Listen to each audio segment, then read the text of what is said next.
Knight here with another special report. Nostalgia is a funny thing. It has the power to blot out the bad and emphasize the good times. And the farther back you go, the better it looks. I don't know about you, but I spent my youth running hooch and dancing to Charleston. But I understand a lot of you spent your childhoods playing Super Mario. So, when a big screen extravaganza promised to reveal the long-awaited third entry in the series, all wrapped up in a wish-fulfillment story about 3 adolescents traversing the country en route to a video game championship, it must have seemed like you hit the lottery. A lottery ensconced in the most transparent product placement of all time, a barely functioning peripheral, and Tobey Maguire. The Wizard was peak 80s cheese, Fred Savage at the pinnacle of childhood stardom, and Beau Bridges in one of his most memorable roles where he wasn't mistaken for his brother. But does this 100-minute Nintendo commercial hold up today? No. No, it doesn't. It didn't hold up then, but we were too young and stupid to know the difference. But is it a good piece of retroactive nostalgia? A memory of a bygone era that probably never was? Let's take a closer look. The Wizard opens with a young boy slowly walking down the road. Uh-huh. Yeah. Still going. Off to a rip-roaring start. The child, who happens to share a name with yours truly, suffers from an unspecified mental illness and occasionally takes to wandering around, all the while muttering, "California," and carrying around a mysterious lunchbox. The movie plays it off like his condition stems from the trauma of losing his sister, a sort of PTSD, but the traits they assign him are more consistent with autism.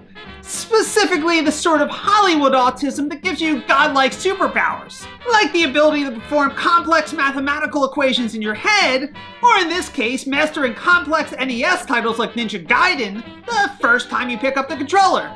Like Rain Man, with video games. And like Rain Man, when his brother Corey, played by Fred Savage, hears he's being institutionalized, he busts him out. And from there, it's on to California.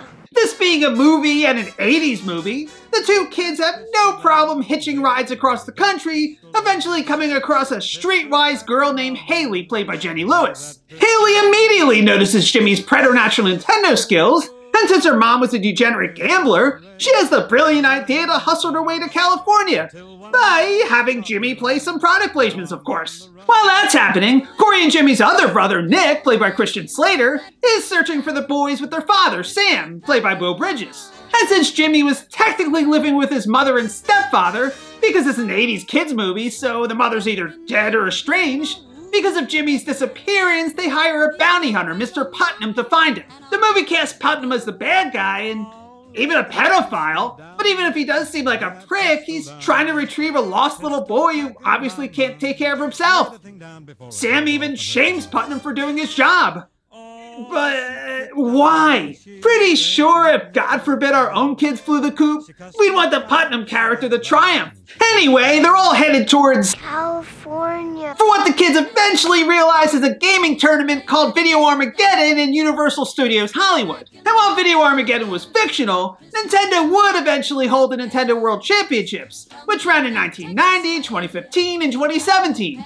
Along with smaller local tourneys, like the competitions they held in conjunction with Blockbuster Video for Donkey Kong Country. Along the way, Corey, Jimmy, and Haley run into the cool kid of the picture, Lucas, who, like all the kids in the movie, either have no adult supervision or parents that are comically inept. We know Lucas is the cool kid and the smarmy villain because he has 50 NES titles, and he has this mystical device called the Power Glove, which, from the looks of things, is some high-tech marvel, the fire from Olympus, but in reality was a clunky peripheral that never really worked right.